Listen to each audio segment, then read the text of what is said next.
दावेदारों की जुटने लगी भीड़। बीजेपी और कांग्रेस में कैंडिडेट क्राउड। 2 अक्टूबर को कमलनाथ की बैठक। बीजेपी में मंथन का दौर। बीजेपी कार्यालय में ये भीड़ उपचुनाव दावेदारों की है। 1 अक्टूबर से नामांकन शुरू हो चुका है, लेकिन अभी चारों में से किसी भी सीट पर कैंडिडेट तय नहीं हुआ है। बीजेपी में लगातार मंथन का दौर जारी है। शुक्रवार को वीडी शर्मा से अर्चना चिटनीस ने मुलाकात की, तो वहीं खंडवा सीट से पूर्व सांसद नंद कुमार सिंह चौहान के पुत्र हर्षवर्धन सिंह चौहान के साथ दीपक सिंह चौहान, नागर सिंह चौहान से भी मुलाकात की। कैंडिडेट को लेकर खंडवा लोकसभा सीट ही नहीं, बल्कि जोबट, रैगांव और पृथ्वीपुर विधानसभा सीट के दावेदारों का प्रदेश कार्यालय आना भी शुरू हो गया है। प्रचंड बहुमत के साथ जीत मिलेगी भारतीय जनता पार्टी को। भारतीय जनता पार्टी कार्यकर्ताओं का आधारित दल है, तो हम तो लगातार अपनी मेहनत में लगे हैं। कब तक प्रत्याशी सामने आ जाएंगे? जल्दी आएंगे, केंद्रीय नेतृत्व तुम्हारा तय कर देगा। बैठक होने वाली कुछ इसको लेकर? हाँ, वो तो चल रही है, बैठकें चल रही हैं, सतत बैठकें चल रही हैं। 2 अक्टूबर को पीसीसी में कमलनाथ भी बड़ी बैठक लेने जा रहे हैं। इन सब के बीच खंडवा सीट पर कांग्रेस प्रत्याशी को लेकर अपनी अपनी दावेदारी का शक्ति प्रदर्शन भी दिखाई देने लगा है। दिल्ली में हाईकमान से मुलाकात करके पूर्व केंद्रीय मंत्री अरुण यादव प्रदेश लौट आए हैं। वंसल न्यूज से खास बातचीत में पूर्व प्रदेश कांग्रेस अध्यक्ष ने कहा कि वे उपचुनाव के लिए पूरी तरह तैयार हैं। वहीं निर्दलीय विधायक सुरेंद्र सिंह शेरा भी अपनी पत्नी के टिकट के लिए दावा कर रहे हैं। 4 चुनाव होने मध्य प्रदेश के, और उसके लेकर जनरल सेक्रेटरी महोदय और अध्यक्ष जी से विस्तृत हमने चर्चा की है, राजनीतिक चर्चा की है, संगठन को लेकर हमने चर्चा की है। और देखिए, आपको पता है कांग्रेस पार्टी में अंतिम निर्णय दिल्ली का ही होता है। दिल्ली जो तय करेगी वो हमको मानने होगा। अरुण यादव कितने तैयार हैं चुनाव के लिए? खासतौर पर 24/7 तैयार रहते हैं।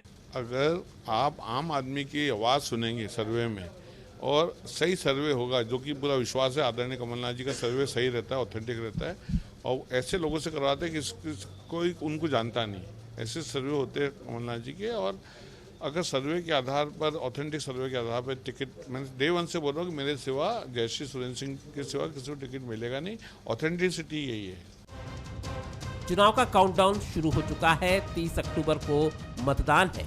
नामांकन भी शुरू हो चुका है। ऐसे में दावेदारों की बेचैनी समझी जा सकती है। अब जब तक टिकट फाइनल नहीं होता, तब तक कौन बनेगा कैंडिडेट के लिए इंतजार करना होगा। लेकिन बड़ा सवाल ये भी कि क्या इस बार कैंडिडेट को तैयारी का वक्त मिलेगा, और जिन्हें टिकट नहीं मिलेगा, क्या उन्हें मनाने का वक्त मिलेगा?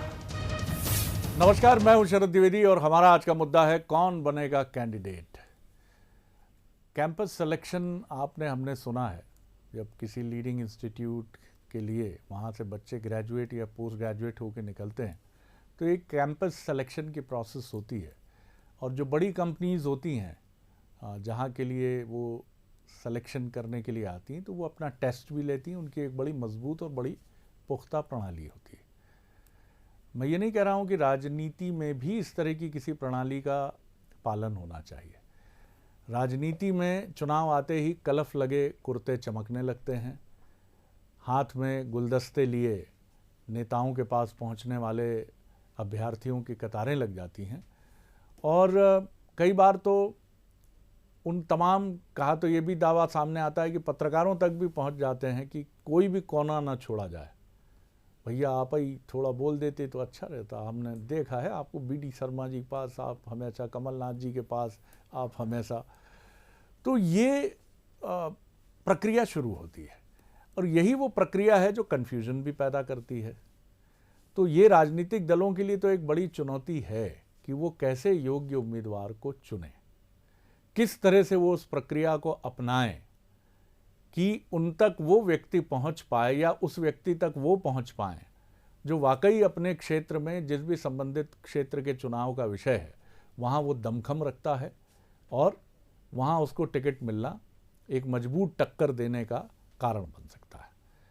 आमतौर पर कई बार धनबल इतना हावी हो जाता है कि खुद शीर्ष पदों पर बैठे राजनेता भी कंफ्यूज हो जाते हैं कि भैया ये तो धूल उड़ा देगा। ये तो कह रहा है साहब 40 गाड़ियाँ तैयार खड़ी हैं, 5000 बच्ची हैं अपने पास, पूरे क्षेत्र में कहीं नहीं छोड़ने वाले अपन, एक एक क्षेत्र, एक एक कोना अपना है, और आपकी रैली जो होगी ना ऐसी अद्भुत होगी, क्षेत्र में हुई नहीं होगी, 50,000 से कम भीड़ नहीं होगी।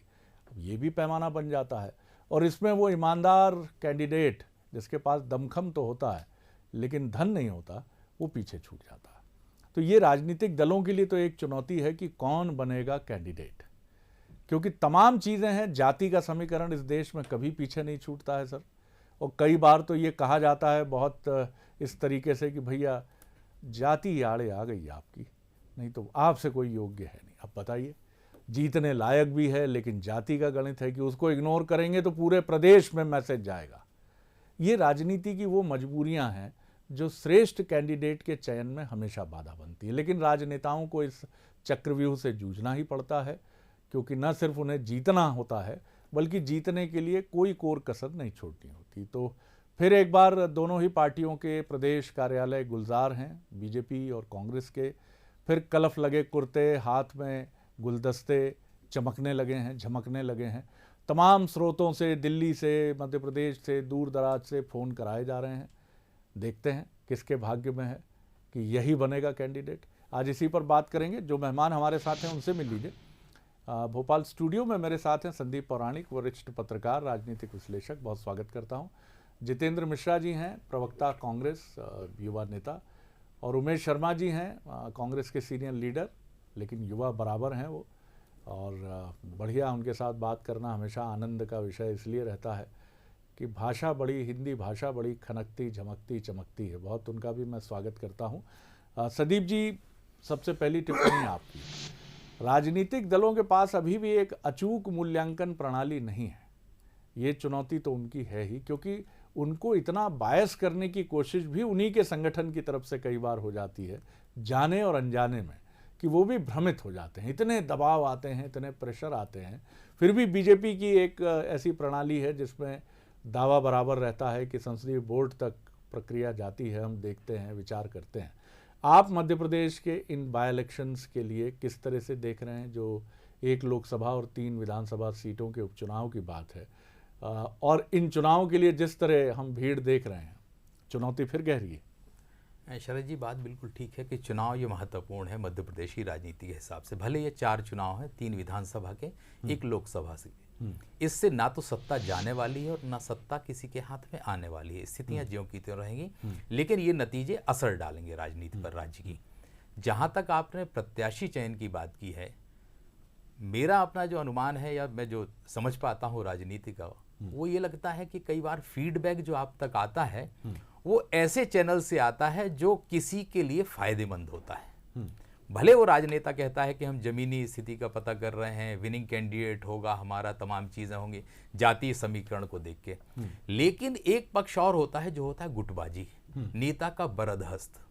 किस कार्यकर्ता पर किस नेता का बरदहस्त है और उसकी मध्य प्रदेश की राजनीति में और दिल्ली की राजनीति में क्या हैसियत है, वो भी टिकट दिलाने में बड़ा महत्वपूर्ण रोल निभाती है। हम कई उम्मीदवार ऐसे देखते हैं कि जिनके नाम नहीं हमारे सामने होते हैं, लेकिन उन्हें टिकट मिल जाता है क्योंकि वो किसी के कोटे से आते हैं।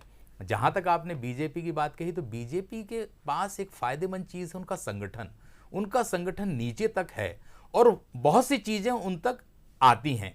उस तरह की गुटबाजी बीजेपी में नहीं है जिस तरह की गुटबाजी कांग्रेस में नजर आती है।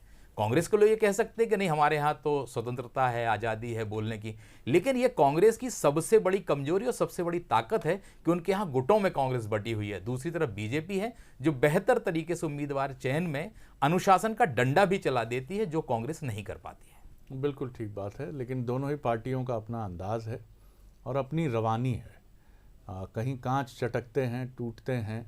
नेताओं के समर्थन में नारे एक क्षण लग रहे होते हैं, अचानक बादल छा जाते हैं और उन्हीं नेता महोदय के खिलाफ नारेबाजी होने लगती है। लेकिन ये कांग्रेस का आनंद है, इसको कांग्रेस की नकारात्मकता मत मानिए।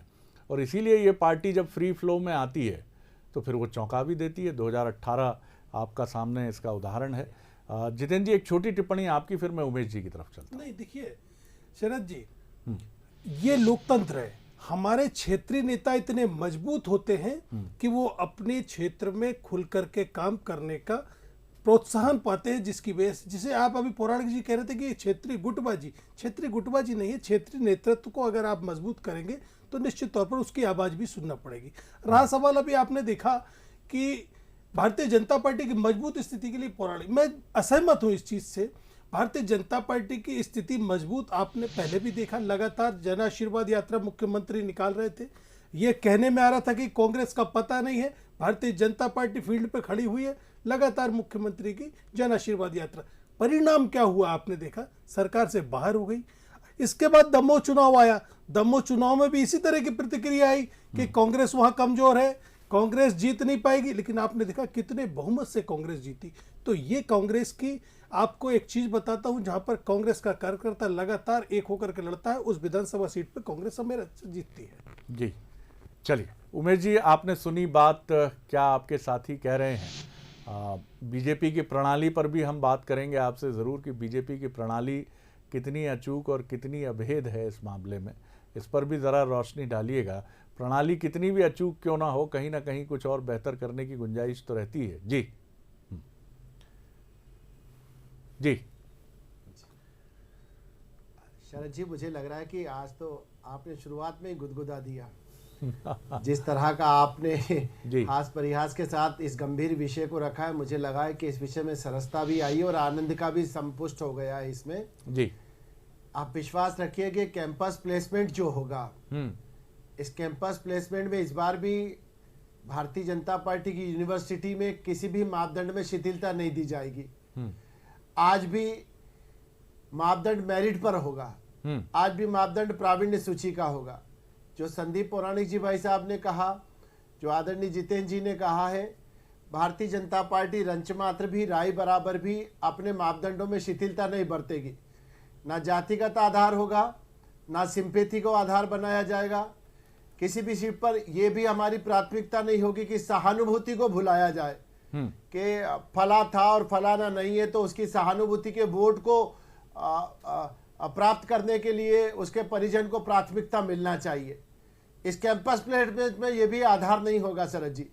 विशुद्ध रूप से आधार यह होगा कि इस उम्मीदवार के चयन से भारतीय जनता पार्टी इस सीट पर विजय कैसे प्राप्त कर पाएगी, और उस विजय के पीछे अंततः जो निहितार्थ होगा, वो निहितार्थ कैसे होगा कि यह उम्मीदवार अगर यहाँ का सांसद या यहाँ का विधायक चुना जाएगा तो फिर ये कैसे मध्य प्रदेश की विकास की मुख्य धारा में इस संसदीय क्षेत्र को या इस विधानसभा क्षेत्र को शामिल कराने में सफल हो पाएगा।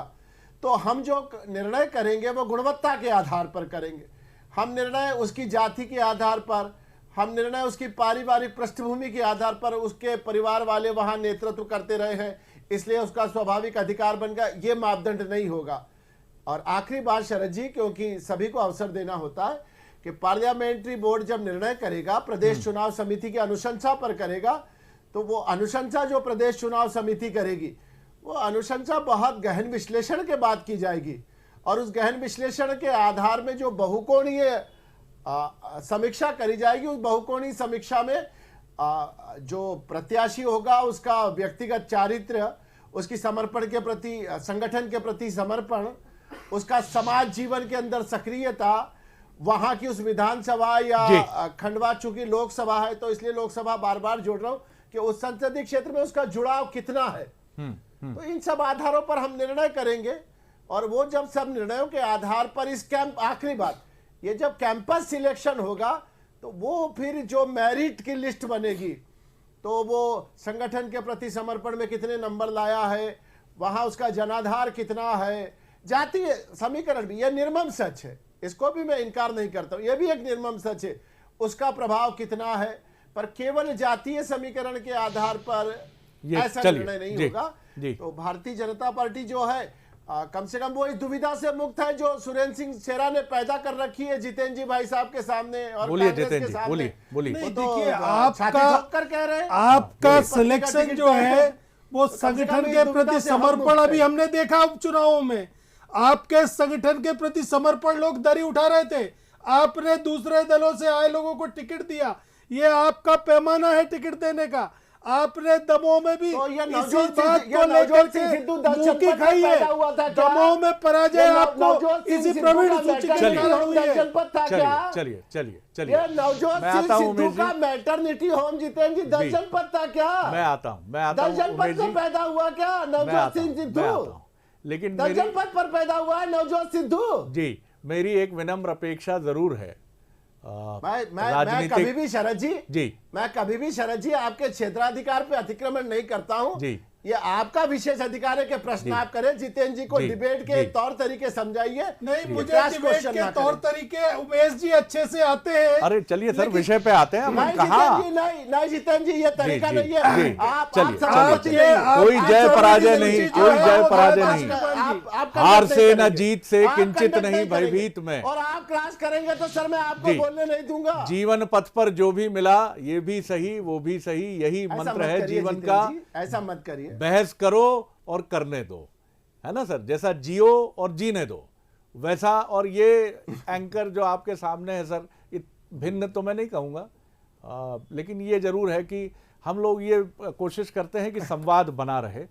तो हमारी ये भी अपेक्षा है कि मैं कल्पना कर रहा था उमेश जी और जितेंद्र जी कि अगर संसदीय बोर्ड कृष्ण हो जाए, आला कमान जितेंद्र जी का कृष्ण हो जाए, और किसी अभ्यर्थी जो सुदामा है आए वो बड़ी अपेक्षा लेकर कि बुके लेकर आया हूं, लंबा चौड़ा बायोडाटा लेकर आया हूं, और कृष्ण मुस्कुरा के वो बायोडाटा रख लें और कहें बिल्कुल सूचित करता हूं मित्र सुदामा, बिल्कुल सूचित करूंगा। और सुदामा जब अपने घर पहुंचे तो एक बड़ी अच्छी गरिमापूर्ण चिट्ठी उनको मिले इसके साथ कि आपका कैंडिडेचर फाइनल किया गया है, क्योंकि आप सर्वथा सुयोग्य और योग्य है। ये बहुत आवश्यक चीज़ है, क्योंकि उमेश शर्मा और जितेंद्र मिश्रा शायद झिझकते होंगे, ठिठकते होंगे कि कितने चक्कर लगाएं, कितनी नावों में कितनी बार, कब तक चलें साहब, कब तक कहें कि हम पर भी गौर करें जनाब। क्योंकि पार्टी का अनुशासन सबके साथ है। एक के डीएनए में खाटी बीजेपी है, एक के डीएनए में खाटी कांग्रेस है। संदीप जी, यही बड़ा प्रश्न है कि क्या पार्टियां अभी भी अपने मूल कार्यकर्ताओं की तरफ बढ़ रही हैं, और ये कार्यकर्ताओं की ही जिम्मेदारी नहीं है कि वो जीतें। अगर वो योग्यता के प्रतिमानों पर अनुकूल हैं तो ये पार्टियों का दायित्व है कि वो उनको जीतने वाले कैंडिडेट में बदलें, तराशें। इस प्रक्रिया का अनुपालन निरंतर होता रहे। जी शरद जी, कोई भी राजनीतिक दल वो रिस्क कहें हम लेने तैयार नहीं होता। उस पहली नज़र में वो देखता है ये कैंडिडेट जीत ही जाएगा, उसका जो समीकरण है वो उसे चुनाव जिता देगा। उसे इससे मतलब नहीं होता कि वो कार्यकर्ता कितना समर्पित है, कितने दिनों से पार्टी के लिए काम कर रहा है। साथ ही ये भी देखा जाता है वो किससे जुड़ा हुआ है।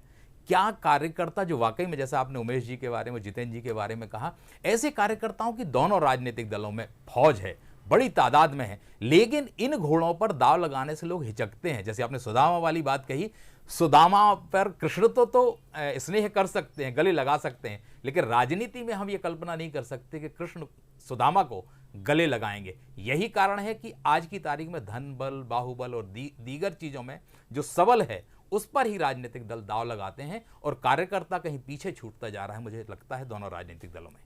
ये एक बड़ी चीज़ है, और यही वजह है कि हम ये देखते हैं कि वो कार्यकर्ता जो चुनाव में 50,000 रुपये खर्च करने की हैसियत या 1 लाख 2 लाख खर्च करने की हैसियत रखता है, वो पीछे छूटता है कि भैया सब कुछ तो अच्छा है लेकिन इनकी जेब खाली है। क्योंकि चुनाव की व्यवस्था इतनी खर्चीली हो गई है। कवि लक्ष्मण सिंह गौड़ उमेश जी बखूबी जानते हैं कि हज़ारों रुपए में चुनाव जीतते थे, और बड़ा इसकी चर्चा पूरे देश में होती थी कि ये लक्ष्मण सिंह जी, लक्ष्मण सिंह गौड़, खुद उमा भारती जी बहुत गर्व से कहती थी कि बहुत कम पैसे में ये व्यक्ति चुनाव जीतता है। आज पूरे मध्य प्रदेश में, पूरे छत्तीसगढ़ में, पूरे देश में आपको ऐसे मॉडल चुनिंदा मिलेंगे। समाप्त हैं ऐसा बिल्कुल नहीं। जितेंद्र जी, यही बड़ा सवाल है कि आपके यहाँ संगठन की प्रणाली उतनी मजबूत नहीं है जितनी बीजेपी की है आपके यहाँ, इसीलिए कमलनाथ जी की अपनी शैली है, मैं उस पर भी सवाल नहीं खड़े करता क्योंकि वो बहुत विज्ञ राजनेता हैं। लेकिन फिर भी मूल्यांकन की प्रणाली अगर आंतरिक हो और बाह्य हो या दोनों का एक बहुत अच्छा फ्यूजन हो तो ये बहुत बेहतर होता है। नहीं देखिए शरद जी, निश्चित तौर पर कमलनाथ जी ने जिस तरीके से सर्वे कराया उसमें कम से कम ये बात मैं कह सकता हूं, पिछले 2018 के चुनाव भी आप देखा आपने कि जीतने वाला उम्मीदवार टिकट पा करके आया है कांग्रेस का। इसमें जिताऊ उम्मीदवार सबसे बड़ी प्राथमिकता रही, सारी जातियों के सामंजस्य के साथ। आपने देखा होगा उलट भारतीय जनता पार्टी को लेकर के अभी उमेश जी शब्दों का एक बहुत बड़ा मायाजाल बना रहे थे। सर, लेकिन व्यक्तिगत देखिए मेरा मेरा कहने का मतलब यह है जितेंद्र कि जी, हकीकत इसका में नहीं, जो है भारतीय जनता पार्टी, आप ये देखिए संगठन की बात की जा रही है, संगठन का समर्पण देखा जाता तो सरकार के जो लोग सरकार गिरा करके आए थे वो उनकी प्राथमिकता में रहे। एक चीज, दूसरी चीज, अभी प्रणक जी ने भी एक बात कही कि धनबल का उपयोग, आपने भी कहा धनबल का उपयोग, तो निश्चित तौर पर पिछले चुनाव में भी उपचुनाव जो हुए उसमें धनबल का उपयोग देखा गया। मेरा ये कहना है कि आपने देखा होगा कांग्रेस के जो भी टिकट आए सर्वे के आधार पे आए। अभी आपने शेरा जी को भी सुना, उनका भी कहना है कि मुझे मालूम है कमलनाथ जी का सर्वे सटीक बैठता है, तो रिजल्ट आउट बता रहे हैं सर, लेकिन और जो सर्वे में आता है वो चुनाव में टिकट पाता है। तो मेरा ये कहना है कि कहीं ना कहीं कांग्रेस में इस तरीके की चीजें देखी जा रही। निश्चित तौर पर एक समय हमारे ऊपर गुटबाजी के आरोप लगते थे, आज की स्थिति यह है कि आज हम संगठन में मजबूती के साथ खड़े हैं। आप ये देखिए, ये कहते हैं कि कांग्रेस नहीं दिख रही है, भारतीय जनता पार्टी ही हर जगह दिख रही है। दमोह में भी ये कहते थे कि भारतीय जनता पार्टी विजयी होने जा रही। आज इसके बाद दमोह की करें या अभी जो 4 चुनाव है शरद जी इनकी बात करें, यहां पर आप देखेंगे मजबूती के साथ कांग्रेस खड़ी है। बूथ कमेटी से लेकर मंडलम तक हमारे कार्यकर्ता मजबूती के साथ तैनात हो चुके हैं। हमने प्रभारियों की सूची जारी कर दी जो कि आपने भी दिखाई है। तो भारतीय जनता पार्टी इस असमंजस में है आज कि किसको टिकट दे और किसको टिकट नहीं दे। इनका इंतजार है कि कहीं कोई वहां से आ जाए तो हमारा प्रत्याशी बन जाए। जी उमेश जी, पार्टियों के सामने दुविधा ये भी है कई बार कि पुराने और आजमाए हुए जो चेहरे हैं, बीजेपी ने भी ऐसे बड़े मजबूत प्रयोग किए। पहले दिल्ली म्यूनिसिपैलिटी के चुनाव में वहाँ पर जो फैसला हुआ कि सब बदल दिए गए, और अभी गुजरात में मुख्यमंत्री के परिवर्तन के साथ सारे चेहरे बदल दिए गए। ये राजनीतिक तौर पर इसको समझना कठिन नहीं है। पहला तो एंटी इनकम्बेंसी माना जाता है, दूसरा ये कि उन चेहरों को भी अवसर मिले जो कतार में खड़े हैं। आखिर इसकी एक बेहतरीन प्रणाली, क्या ये वक्त की मांग नहीं है कि इसकी एक बेहतरीन प्रणाली तैयार की जाए, नए चेहरे आते जाएं, पुराने अपने संतोष के साथ समायोजित होते चले जाएं, उनका दायित्व और बदलता चला जाए? क्योंकि ये बात सही है, आकांक्षी युवाओं का समूह धीरे धीरे अनुभवी युवाओं में और उम्रदराज युवाओं में बदल रहा है। आप उनके संयम को अनुशासन के चाबुक से कब तक हाँकेंगे? जी जी शरद जी, एक शब्द मैंने आपके इस वाक्यांश में से लिया है कि संतोष के साथ समायोजित। जी, जिस दिन व्यक्ति संतोष के साथ समायोजित होना सीख जाएगा तब संगठन भी सबल होगा, समाज भी सबल होगा, राष्ट्र भी सबल होगा।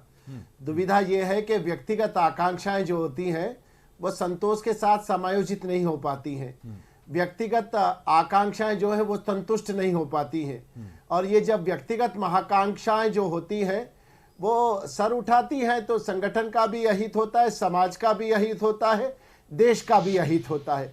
तो मुझे लगता है कि ये संतोष भाव तो संतों के अलावा किसी में आ नहीं सकता है। और शरद जी, बहुत क्षमा के साथ कहना चाहता हूँ कि आजकल तो संतों में भी नहीं है, आजकल तो संतों में भी ये जो भाव आपने कहा है ना, आदर्श भाव के संतोष के साथ समायोजित, अब तो संतों में भी ये आचरण नहीं रहा है। संतों में भी पीठ के मठाधीश बनना और तो वो खैर विषय नहीं है, संतों का हम सम्मान करते हैं। तो संतोष के साथ समायोजित होना मुश्किल होता है, और ये जो मुश्किल है ये संगठन के लिए भी मुश्किल बनती है, समाज के लिए भी बनती है, देश के लिए भी बनती है। एक बात और शरद जी, मैं समारोह करता हूं। एक जितेंद्र जी ने बहुत दिलचस्प बात बोली और मुझे बड़ी अच्छी लगी।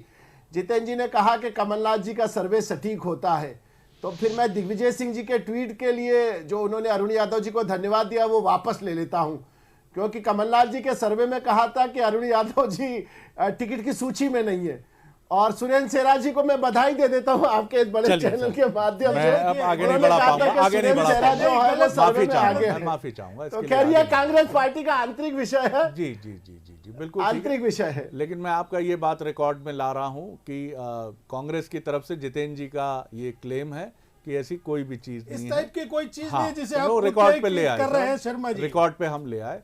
लेकिन महत्वपूर्ण बात यह है, बहुत इंपॉर्टेंट बात उमेश जी ने कही है, संयम एक ऐसी चीज है जो गढ़ता है। देखिए, नींव के पत्थर और कंगूरों में अंतर होता है, इसीलिए वो संगठन बड़े और बहुत बड़े होते हैं, वो परिवार बड़े और बहुत बड़े होते हैं।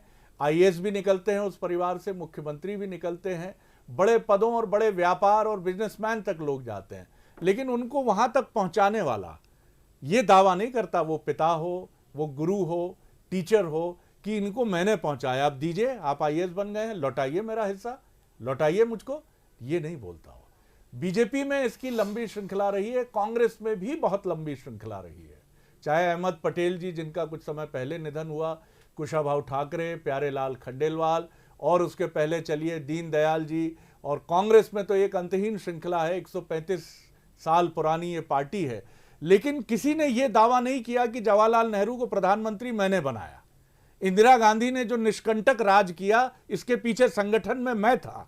बीजेपी में कभी किसी ने यह नहीं कहा कि शिवराज जी के पीछे हम थे या प्रधानमंत्री जी नरेंद्र मोदी जी के पीछे हम खड़े थे। इन संगठन शिल्पियों की वजह से ही ये पार्टियां आगे बढ़ती हैं, लेकिन इनका कोटा कई बार गड़बड़ाता है, कम होता है। हालांकि वो संत नहीं है जिसका संयम गड़बड़ाए, गृहस्थ आश्रम के लोग भी संत हैं, उमेश जी भी संत हो सकते हैं, जितेंद्र जी भी संत हो सकते हैं, लेकिन क्या राजनीतिक पार्टियों में अब संत हैं या उनका कोटा इतना कम और अत्यल्प हो रहा है कि एक बड़ी चुनौती बन रहा है? ये पार्टियों के लिए विचारणीय विषय है। उमेश जी बहुत धन्यवाद, जितेंद्र जी बहुत धन्यवाद, और बहुत धन्यवाद संदीप जी, नमस्कार।